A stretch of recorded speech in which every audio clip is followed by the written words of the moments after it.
After everything Abraham had been through, the promises, the waiting, the tests, the miracles, Genesis 23 opens with just 4 words.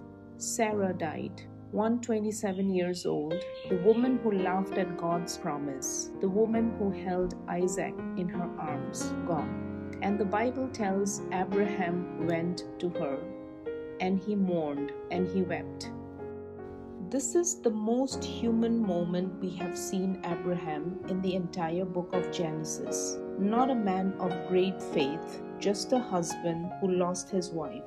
But what he does next reveals something beautiful. Even in his grief, Abraham's faith didn't waver. He still believed in the promise. He still believed this was the land God had given him. So he bought a piece of it to give Sarah a home, even in death. Let's read Genesis 23 together. Welcome back to One Chapter with God. I'm so glad you have joined me for day 23 of our journey through the Bible.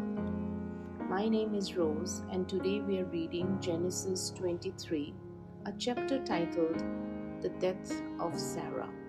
Let's take a deep breath, quieten our hearts, and listen to what God has for us today.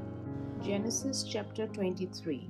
Sarah lived to be 127 years old. She died at Kiriath Arba, that is Hebron, in the land of Canaan, and Abraham went to mourn for Sarah and to weep over her. Then Abraham rose from beside his dead wife and spoke to the Hittites. He said, I am a foreigner and stranger among you. Sell me some property for a burial site here, so I can bury my dead. The Hittites replied to Abraham, Sir, listen to us. You are a mighty prince among us. Bury your dead in the choicest of our tombs. None of us will refuse you his tomb for burying your dead. Then Abraham rose and bowed down before the people of the land, the Hittites. He said to them, If you are willing to let me bury my dead, then listen to me and intercede with Ephron, son of Zohar, on my behalf. So he will sell me the cave of Machpelah, which belongs to him and is at the end of his field. Ask him to sell it to me for the full price as a burial site among you. Ephron the Hittite was sitting among his people, and he replied to Abraham in the hearing of all the Hittites who had come to the gate of his city. No, my lord, he said, listen to me. I give you the field, and I give you the cave that is in it. I give it to you in the presence of my people. Bury your dead.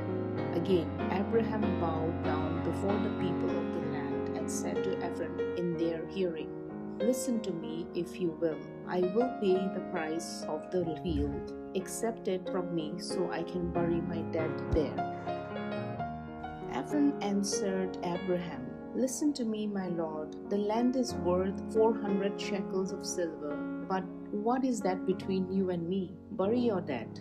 Abraham agreed to Ephron's terms and weighed out for him the price he had named in the hearing of the Hittites, 400 shekels of silver, according to the weight current among the merchants. So Ephron's field in Machpelah near Mamre, both the field and the cave in it, and all the trees within the borders of the field was deeded to Abraham as his property in the presence of all the Hittites who had come to the gate of the city. Afterward, Abraham buried his wife Sarah in the cave in the field of Machpelah near Mamre, which is at Hebron, in the land of Canaan. So the field and the cave in it were deeded to Abraham by the Hittites as a burial site. That is the end of the chapter. May the Lord bless us through the reading of His holy words.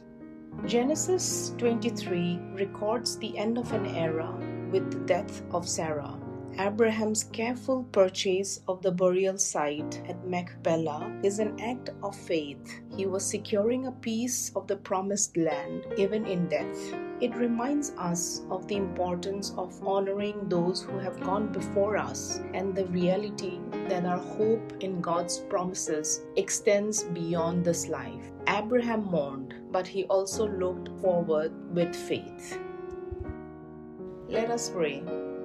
Father, thank you for the lives of those who have walked before us in faith. Help us to honor their memory and to live with the same hope in your eternal promises. Comfort those who are mourning today. Amen.